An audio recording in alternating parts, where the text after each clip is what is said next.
Bom dia! Estamos aqui hoje para mais uma aula de ciências.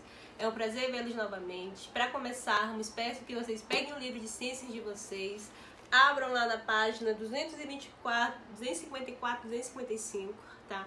Hoje nós vamos falar sobre combustíveis fósseis e logo após as características do solo, tá bom? Os combustíveis fósseis, né? Os combustíveis fósseis, eles são, por definição, né, o grupo de recursos naturais disponíveis na natureza, utilizados para a produção de energia por meio de sua queima. Esses recursos naturais, eles recebem o nome de combustíveis fósseis pelo fato da sua origem ser associada ao processo de decomposição de material orgânico em camadas de bacias sedimentares, de forma semelhante ao que ocorre ao processo de formação dos fósseis, tá? Os três principais tipos de combustíveis fósseis são o petróleo, tá, carvão mineral e o gás natural. O primeiro que nós vamos ver hoje seria o petróleo, tá? O petróleo me enganei, na verdade aqui eu trouxe para vocês o processo de formação dos combustíveis fósseis, tá, pessoal? Primeiro, né, 300, 400 milhões de anos atrás, vocês observam aqui, né, vários animais, né?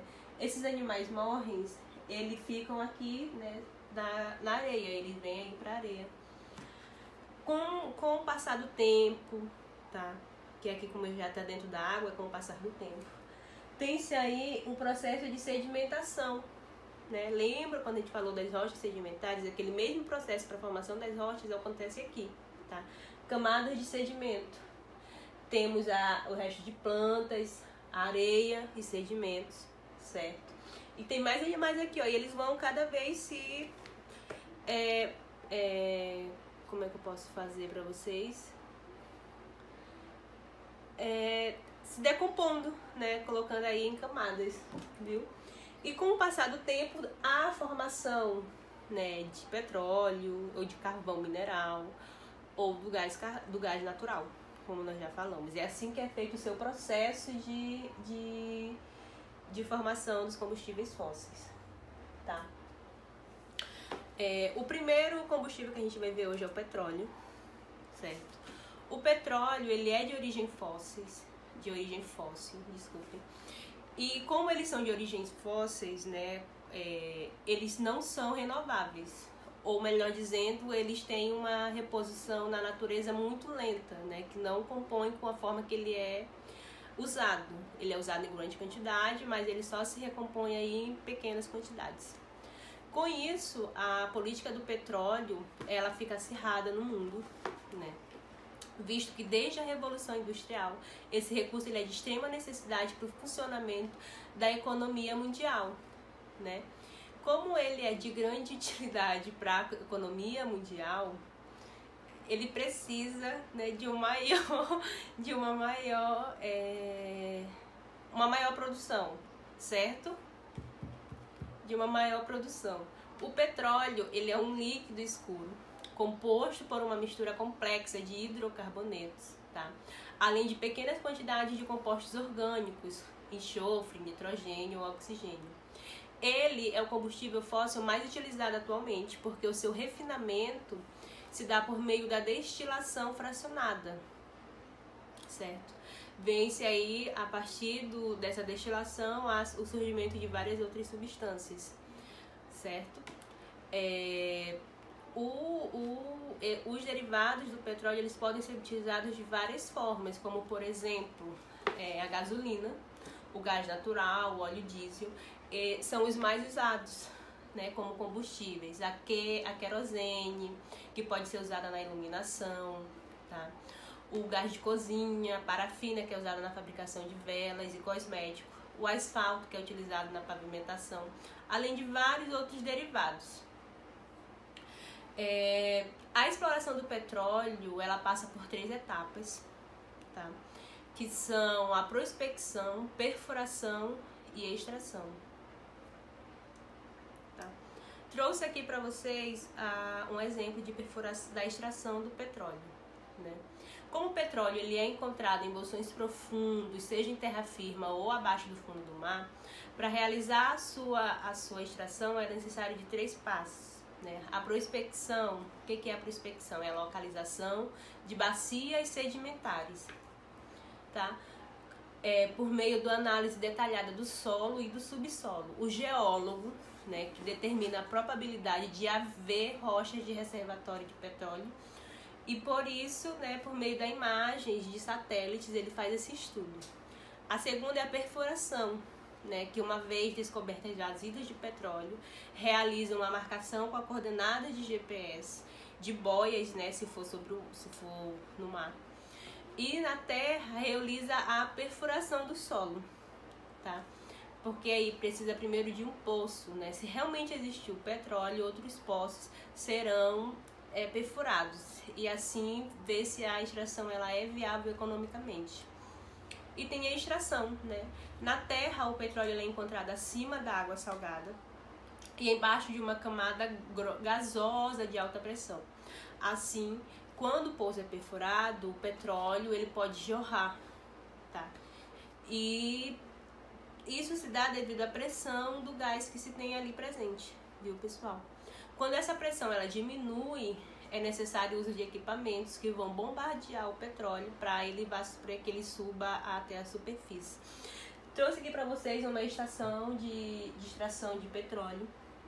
Essa aqui é da terra, tá? Se tiver na terra, a estação construída é essa. Tem-se a torre, tá? E vem aqui a instalação dos canos para fazer a extração do petróleo. Além dela, tem-se aí as plataformas que são feitas se for em questão da água. Temos o navio sonda, como o próprio nome diz, vai sondar, né, para ver onde é que tem ali o maior reservatório de petróleo. Tem-se uma plataforma semi-subversível. Como é que é isso, professor? É uma plataforma, ela fica em cima da água, tá? Tem a plataforma autoelevatória, essa ela já é fixada no solo lá no mar. E tem a plataforma fixa, ok? Hoje, agora nós vamos ver a questão do gás natural, né? A geração de energia ela é de suma importância para a realização de atividades industriais, até mesmo para a vida do ser humano, né? Tem dados divulgados aí pela Agência Internacional de Energia de 2009, por exemplo, onde ela diz que 87% da energia utilizada no planeta é oriunda, né? Ela vem de fontes não renováveis de energia, como o petróleo, o carvão mineral e o gás natural. O gás natural ele é um combustível fóssil, tá? Não renovável, ou seja, ele irá esgotar um dia. E ele é composto de hidrocarbonetos, certo? O seu principal é o metano. E ele é encontrado em jazidas ou depósitos subterrâneos, que normalmente estão associadas ao petróleo. Por quê? Porque essas duas substâncias elas passam pelo mesmo processo de transformação, tá? Tem a decomposição da matéria orgânica durante milhares de anos, para depois aí ocorrer a sua produção, tá? O combustível, o gás natural, né, gasoso, ele, após ser tratado, ser processado, ele apresenta um grande teor energético, sendo bastante aproveitado nas indústrias para a geração de energia elétrica. Ele também pode ser empregado no aquecimento ambiental e aplicações domésticas de residência, tá? Como combustíveis e automóveis adaptados, por exemplo, onde substituiria a gasolina, o álcool ou o diesel, né? Ele é um combustível limpo, tá? Porque ele emite menos poluentes ao ser comparado com o petróleo e o carvão mineral, por exemplo, tá? No entanto, ele não está totalmente isento de problemas ambientais. Por quê? A sua utilização, ela também contribui para a poluição atmosférica, certo? E com isso, tem-se uma intensificação do efeito estufa. De acordo com dados da Agência Internacional de Energia, o gás natural ele corresponde a 15% do consumo energético global no Brasil.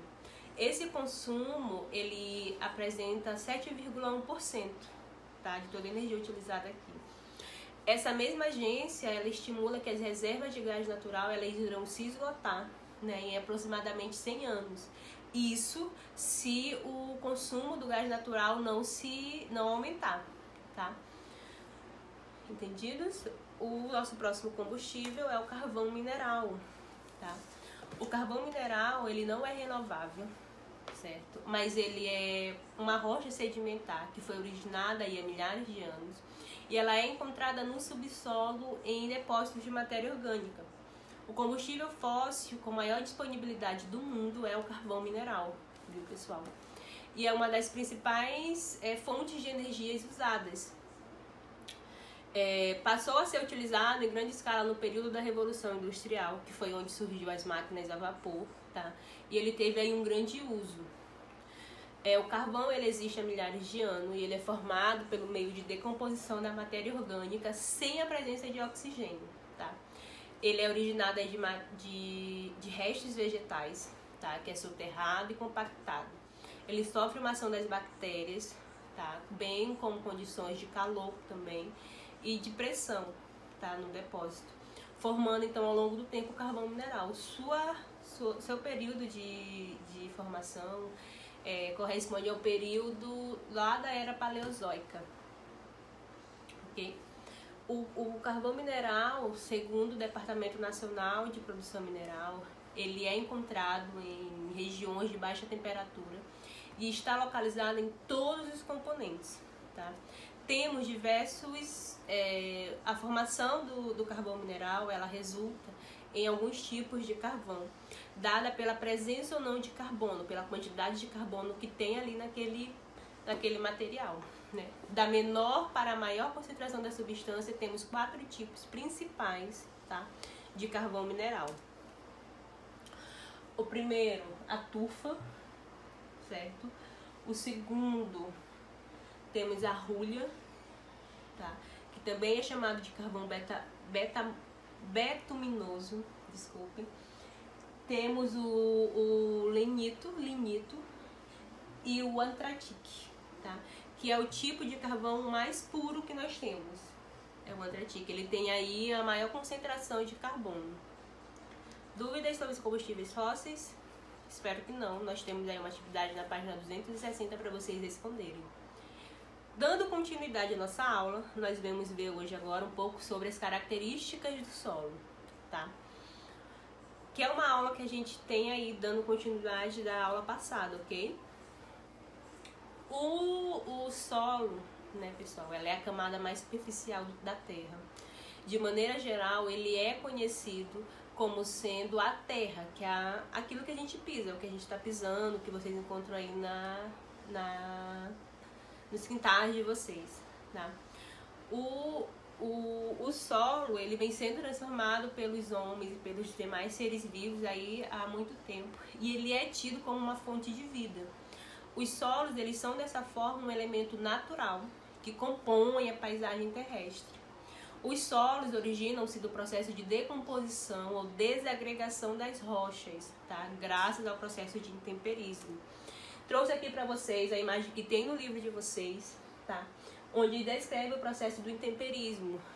Dias frios, tem aqui a chuva que acaba infiltrando na rocha, aqui é o neve, por exemplo, tá? Onde tem essas rachaduras, que vem o sol, que passa-se aí, tem o quê? Temos a ação do tempo, a ação da chuva, a ação do calor, ok?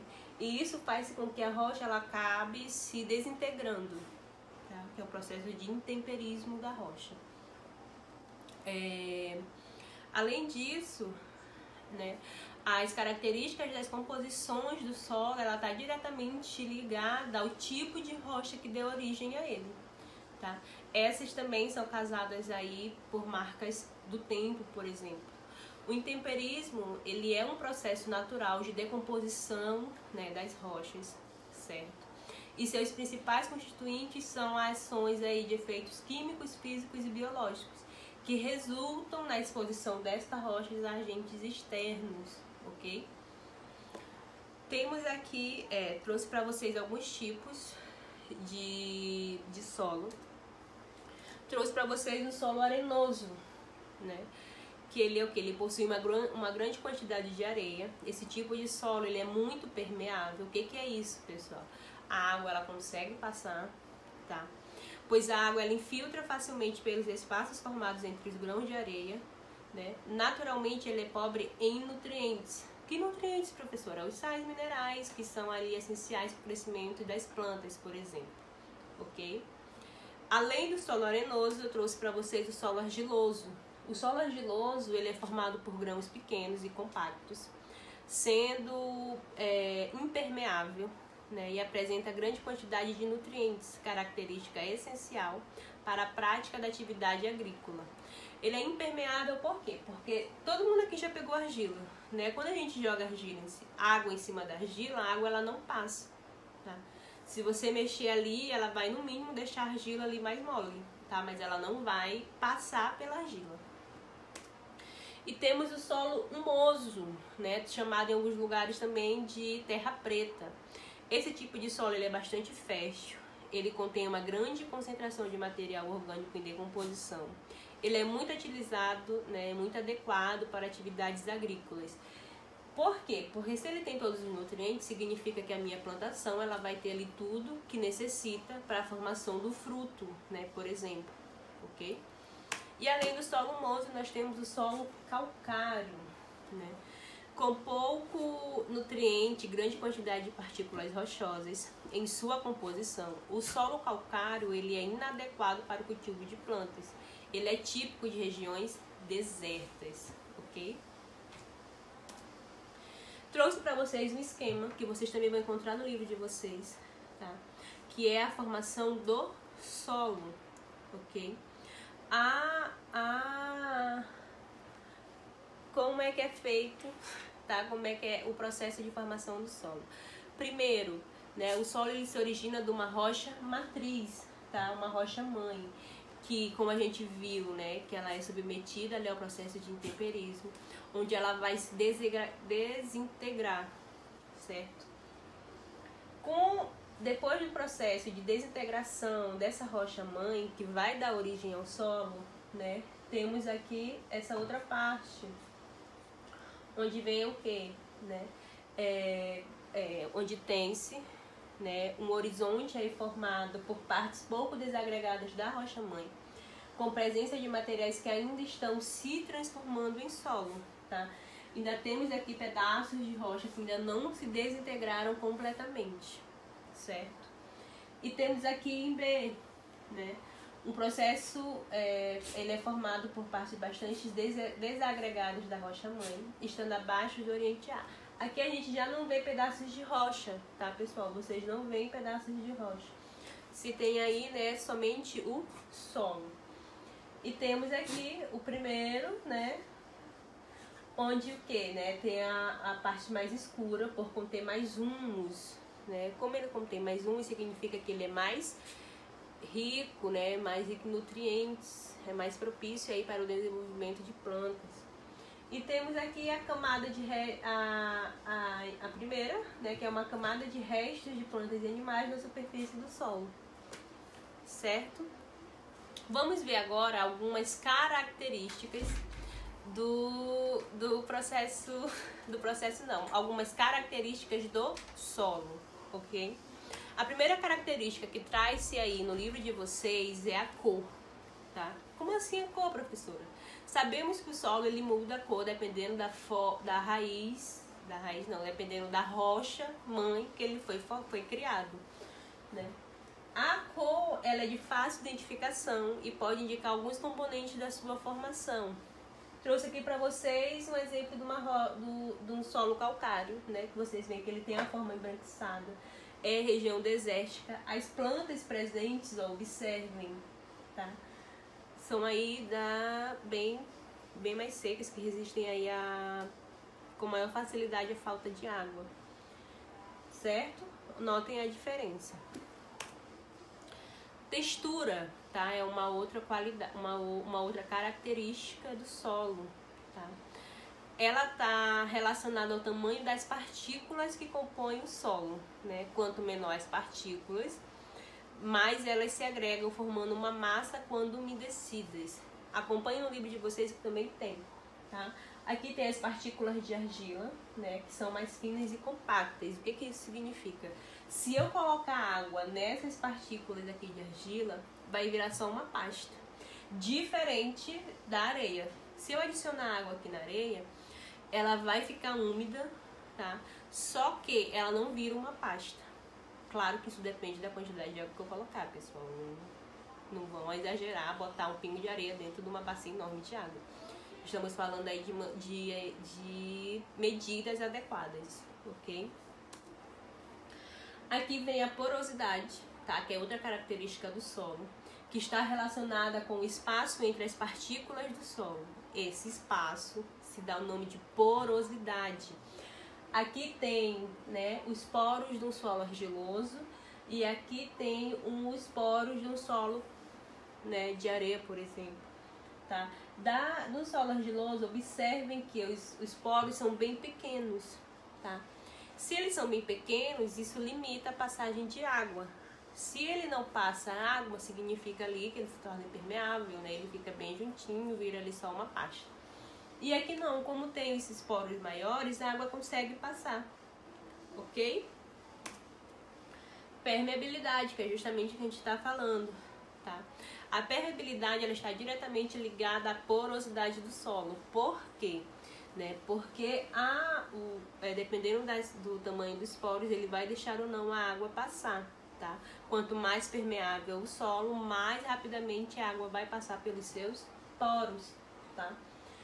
E aqui eu trouxe um exemplo, né, onde a gente joga a água e ela sai aqui todinha por baixo, certo? Vamos responder a atividade do livro de vocês, que ela tá localizada aí na página 268, 269. Por hoje é só. Beijos, até a nossa próxima aula.